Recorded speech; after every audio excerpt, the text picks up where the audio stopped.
Welcome to Category Visionaries, the show dedicated to exploring exciting visions for the future from the founders who are on the front lines building it. In each episode, we'll speak with a visionary founder who's building a new category or reimagining an existing one. We'll learn about the problem they solve, how their technology works, and unpack their vision for the future.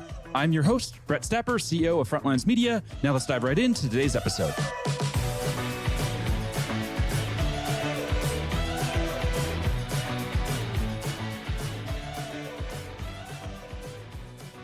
Hey everyone, and welcome back to another episode of Category Visionaries. Today we're speaking with Claudius, CEO and co-founder of Volytica Diagnostics, a battery diagnostics platform that's raised over $9 million in funding. Claudius, thanks so much for joining me today. Brett, thank you very much.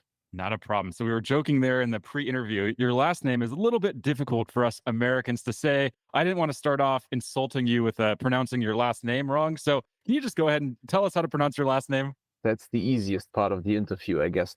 My last name is pronounced Jehle.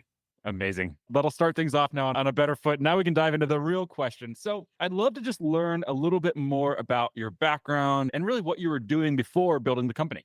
Well, initially I was studying mechanical engineering once back in the days and designing diesel engines and stuff like that. So this is what you learn in a German technical university if you want to become a mechanical engineer. But I soon realized I want to do something with e-mobility, and that has also an impact on the climate and on the transition of energy and mobility. And quite soon, with some steps in between, I started to make a PhD in a research institute in Germany that was 12 years ago already dealing with the first electric buses. And I thought, okay, electric buses, how crazy is that?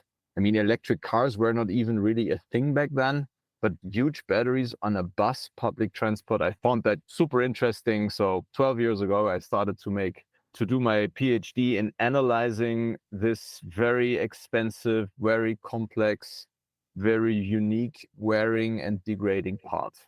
So little mechanical engineer, went to work on electrochemical systems and on analyzing degradation and wear and tear and whatnot of bus batteries more than a decade ago, which was really, everybody was crazy. As I said, electrical cars were not even a big thing yet, something very Asian, and electric, not to speak about electric buses.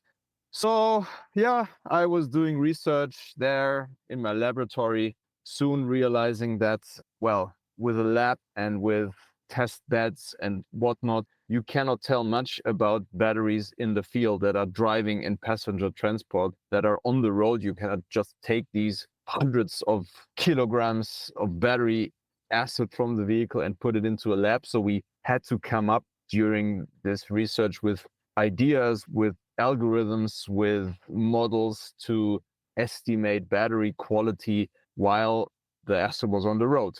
So we started to equip the first buses with telematic IoT devices, gathering huge amounts of data, and to come up with algorithms that analyze field data, continuous data coming streamed from the assets, all sorts of chaotic sensor information. And we wanted to crack that open to understand batteries while they are in application. I gloriously failed with the PhD because I never finished it. I got the opportunity to become the group manager in this research group for 12 people eventually. And we were developing a first version of what now is the core IP of Volytica Diagnostics from scratch, because this was another thing back then. We designed from scratch algorithms and concepts and ideas, tools, libraries, algorithms and models to analyze this very complex, very expensive, degrading component. So I was doing that for quite a while, from 2012 until 2019. And around 2017, I would say, we realized, so the group and me, we realized, okay, this can be a big thing. Residual value of electric vehicles, by that also leasing contracts around EVs, large stationary systems in containers, gigawatt hours of batteries worth billions or even trillions will be around us, and nobody's going to know how they are. And they're degrading. Super complex. All financing, insurance, everything, leasing contracts, everything around the quality of the battery will be a thing in some years. So we realized if this shall fly, if the technology that we're developing in our tiny offices and labs, if this should fly, we have to build a company, and this can be a multi-billion company eventually, because batteries will be everywhere, not only in cars and buses and trucks and even in planes. And everybody, or a lot of stakeholders, will want to understand in an easy way, how is that thing performing? What's the value? Is it safe to use? Can I use it longer? What do I have to do to prolong lifetime? So me and my business partner, we quit and founded Volytica Diagnostics in 2019, right before COVID. Perfect time. Great time. Great time to start a business. Exactly. What were those first 6 months like then, building in the heart of the pandemic? What was that experience like? Yeah, so we incorporated the company in October, finished some stuff at the research institute. Well, I have to say, I didn't say that my business partner was with me at this research institute in my research group, but just for a very brief stint. He has an industry background. He was designing cloud-based data analysis platforms for his entire career, now almost 15 years. So back then, he just briefly joined the group to go out with me again to found this company. Yeah, and the first 6 months after we incorporated the company was like having one employee and trying to rebuild a lot of stuff from scratch that we knew we did wrong during the time when we were at this university, because we made a lot of mistakes. We learned a lot of things during this research time, how not to do it. So we were building from scratch a lot of new concepts from a new plain slate. Yeah, so completely from scratch. We wanted to get our first pre-seed round closed. We were already in conversations by then to close that in March. But then in February, the first lockdown came. So this was very challenging. We had to gather some money from our families, my business partner and me, to bridge until we got remotely convincing the investors to still give us the money during lockdown. So we did emergency loans to the company, and this was a very challenging time. We were also negotiating a license agreement with the university, which was very challenging because, at least in Europe, I think in the United States this is very different, but in Europe, many universities and many research institutes are not, like, they don't understand, or did not back then, 5 years ago, understand that this could be a revenue source for them as well, these spin-outs. So this was negotiating a license agreement with our alma mater was really difficult. At what point did you start to commercialize and sell the technology, or when did you have your first paying customer? How long did it take from when the company was founded? This is actually a good question. While we were at this research institute, we had already paying customers. And we thought, quite naive as we were, we're going to spin that out, found Volytica Diagnostics, and we'll just take these clients with us, because what should go wrong? They then don't have a research institute as their supplier, which they also didn't really like, but they will have a proper company. But they didn't follow, because they said, okay, what happens if you fail, particularly during COVID? So the first two clients that we were actually thinking we could just take with us, they said, nay. So our first paying client, I think, was after 9 months-ish, because I did that, what I'm doing now, I did that for quite some years already. I mean, not just research. As I mentioned, I didn't finish the PhD. It's still in some drawer, but I was very active in this scene already. I was making contacts and building a network in the utility scale, stationary system area, also public transport and heavy duty. So I knew quite some people. So we had the first friendly customers within the first 9 months, I would say. Tiny ones, to be fair, early adopters. How do you find more early adopters? Obviously, that's always the low-hanging fruit. That low-hanging fruit, it's still hard to get them, but how do you find early adopters? Well, I can only answer for my industry, or e-mobility or energy mobility transition. I don't have the blueprint for other sectors, but for me, early adopters and finding interested people, my recipe would be to speak at as many events and exhibitions as possible. For me, it is really having a interesting story to tell, simplifying. For me, I'm trying to simplify with a bit of a tongue-in-cheek style the complex battery, and telling the people that we're making life easier for them, and then you get attention. This is how we did it. or was helping us. And then, of course, drawing from our network that we had before and speaking on events. And so I would say this is how we did it. But this doesn't scale very well. I think reflecting today, we would probably do more webinars and more online marketing, but with content, because we are dealing with a very complex technological component. So the market and early adopters and everyone needs to trust you. So you need to come up with a trustable story and not just marketing alone if you're a high-tech venture. Just so we can understand the scale that you're operating at today, can you give us an idea of the growth and the traction and adoption that you're seeing?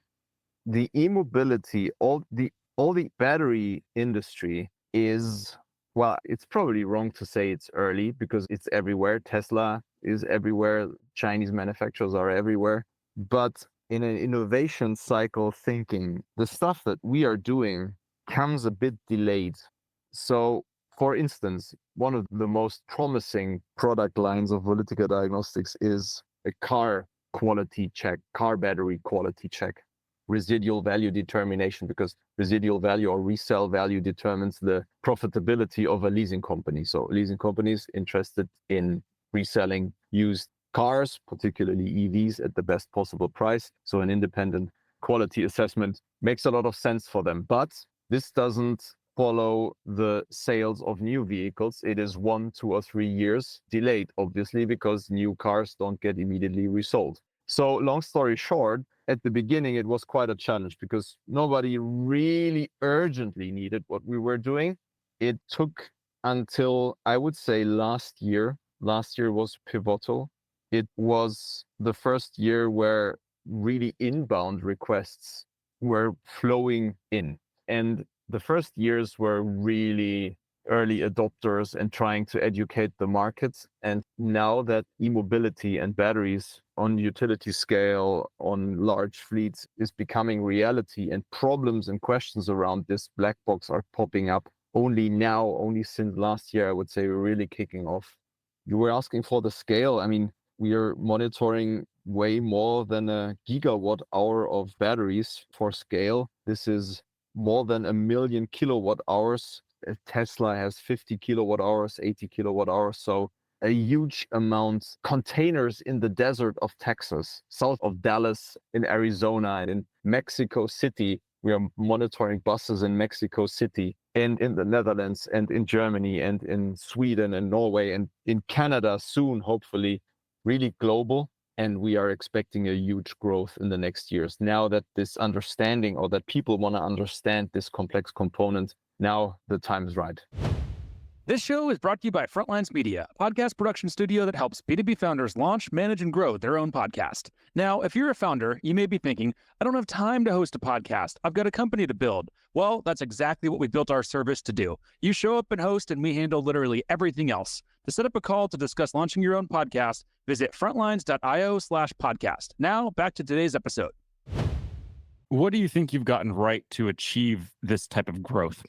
Patience. And this is something that is driving me crazy still today, because on the one hand, you need patience, you need a runway that is long enough, trying to convince your potential investors of giving that trust, particularly in a growing market and not in a market which is already established and you're just revolutionizing something, or just revolutionizing. I mean, this is... Oh, that's it? Just revolutionizing the whole industry? Revolutionizing something in an existing market. No, but in something where there is nothing to revolutionize because everything is new, you need a lot of patience. And I think we had patience, and it is good that we made some of the mistakes early on.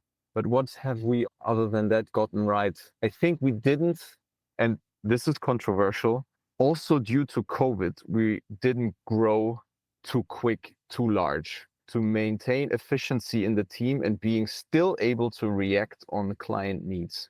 Don't burn, I would say, we didn't burn the money that we got too quickly, but we're kind of cautious because of A, COVID, B, because the market is not yet able to tell us exactly, like with a specification document or something like that, what they exactly need. So we need to be able to react on client or on requests in the market, on streams in the market. But on the other hand, we also need some manpower. We are a bit more than 30 people at the moment. So balancing that not too quick growth of the team to be still able to be efficient and react. But on the other hand, having some substance, because people also, clients want to see some substance, and you need people to do all the work from sales and marketing and customer success, and of course also development. I think we got that quite right. How did you learn marketing? Because it sounds like you didn't have a background in marketing. You weren't a marketing leader or CMO at a company before this. What's that been like for you to learn the art and the science of marketing? I'm still learning. I have to admit that. Being an engineer, a German engineer in particular, you don't learn that in university. I mean, we have one colleague who is doing that very well because she comes from a similar industry, from wind turbines. Diagnostics of wind turbines was something completely irrelevant when the first wind turbines came into the European market. But soon the market realized, okay, wind turbine diagnostics, because the blades can break off or the gears can break or whatever. I'm not an expert. So she was with this industry and she learned what words to use, what channels to use in a similar industry. And this helps a lot. We underestimated in the first years the aspect of marketing. I think this is also a European thing in general. But now I think we're quite good, or we're getting better and better at least. And how did I learn it? Well, the hard way, failing, thinking, okay, why don't people not know us? We once said we're known for not being known. This is not a good thing. So at the beginning, I underestimated it. And now I would say this was maybe a mistake. And now we're learning, or we are getting better and better. To date, what do you think's been the most important go-to-market decision that you've made? We think that the battery itself will become a commodity, and thus information around the battery must become a commodity. For something to become a commodity, it has to be affordable, not to say cheap, but let's say affordable, and it must be easy for any stakeholder interested in his or her in the particular information around battery that they want to know, to get this information as quickly as possible. That's why we early on decided the software that we're developing must be integratable into existing fleet management systems, into existing processes in a utility company. It must be integratable as a widget, for instance, in an app or something like that. So early on, we decided tech-wise to focus on API, well-documented API and guidelines for partners to integrate our insights that we deliver into their product, and thus partnering with companies that are already established in, let's say, the heavy route planning, dispatching tools in the logistics industry. So this is a controversial decision that we took because we are just second line, if you will. We don't necessarily have, or will have in the long run, a direct client relation to the ones owning the batteries or that are interested in quality information, but rather are an intermediary or will go via intermediaries to our clients. But I think this is and was and proves to be a super important go-to-market decision, not to target the eventual beneficiary of the information only directly, but also trying to go via resellers and channel partners and building your tech according to that. This was one of the most important decisions because now it's paying out, but it comes with a huge set of challenges as well. What are some of those challenges? Well, very bluntly speaking, you're at the mercy of your reseller. If they are big, you have to embed yourself into them. I mean, first of all, you always have to be fair and have to negotiate good contract, but you have to also see that those are just commercial actors, commercially acting companies, and you are not on the front line speaking to the beneficiary or the user. They are always in between you. And this can be a great multiplier. But on the other hand, yeah, you give away a bit of control and margin. What about your market category? Is it battery lifecycle management? Is it battery diagnostics? Like, how do you think about the market category that you're in and that customers are buying based on? That is also a very interesting question. It ties into, or it's related to the question that you posed before. We are a building block, API-based building block. We are almost an SDK, a software developer kit, if you will, for a huge amount or a huge spectrum of possible business cases that need some information around the battery, be it in e-scooters, in utility scale, grid scale stationary battery containers, be it in public transport, be it in private passenger cars, be it wherever you find a battery. So are we a battery life cycle management software company? Well, I don't know. We are delivering insights around the battery into all sorts of different industries for different applications. Yeah, life cycle management is a big thing. I had a conversation today with a client visiting us here in Dresden, in Germany. It was about lifetime life cycle management. They were interested in long scale degradation monitoring, forecasting of replacement of batteries and extending the lifetime. But there are also clients that are not interested in that at all. They're just interested in uptime every day. How much the range, how much energy can I get in or out? Then a third thing is safety. Insurance companies are interested in safety. So the question is not easy to answer. We are a layer, a building block, and not a vertical. I would say we're a difficult question to answer with a simple one sentence reply, I have to admit. I think most category questions are, a lot of times, especially when you're innovating something so new, I think it's very difficult to fit into any of those existing buckets that are out there. And it's hard to even, fit into a new bucket that you're creating because it's being created as you go. So I've had many, many founders answer that question in a very similar way. Good. Now, let's talk a little bit about funding. So you've raised over 9 million to date. What have you learned about fundraising throughout this journey? A lot, and not enough at the same time. What have I learned?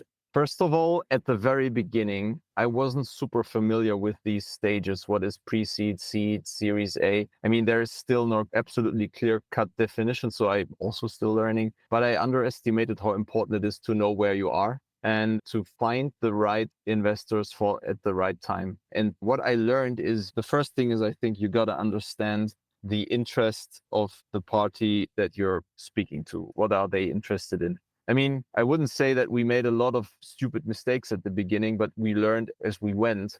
How is a venture capitalist working? What is a CVC, corporate venture? What's their interest? And I think this is one of the first things that you got to understand what they're interested in. And then stretching your story. Oh, I already said stretching, but building your story, which will be different from the story that you tell your customers. This was also a great learning. And it's still difficult for many, many people that I know, including myself, to distinguish between the pitch towards your clients. And if you are a CEO and you love the product and you love the technology and you love the market, you will always pitch towards clients, even if you have a head of sales or something, and the pitch that you give to the investors, because they're very agnostic, unless they are strategists and you might not want them at the very beginning. So you have to have a split brain. Final question for you before we wrap up here. Let's zoom out 3 to 5 years into the future. What's the big picture vision look like? If someone wants to know something about a battery in a bus or a truck or a car or something, and they find it in the whatever tool that they have, their fleet management tool that they have had for, and they find an information, a smiley, the battery is still good. My vision is that it is highly likely that in the background, behind the scenes, that this information has been provided by our product. We want to be global. We don't necessarily want to be in the front line, but we want that most battery information, battery health information, particularly for heavily used batteries, will be provided by us in the background. This is my vision. And this is the product vision. And analyzing the market and the growth potential, this can easily grow our company, and the product, the value proposition that we have can easily grow to dozens, if not plus $100 million business, SaaS business easily. And this is what we want to achieve. We want to build the most scalable platform for battery diagnostics possible.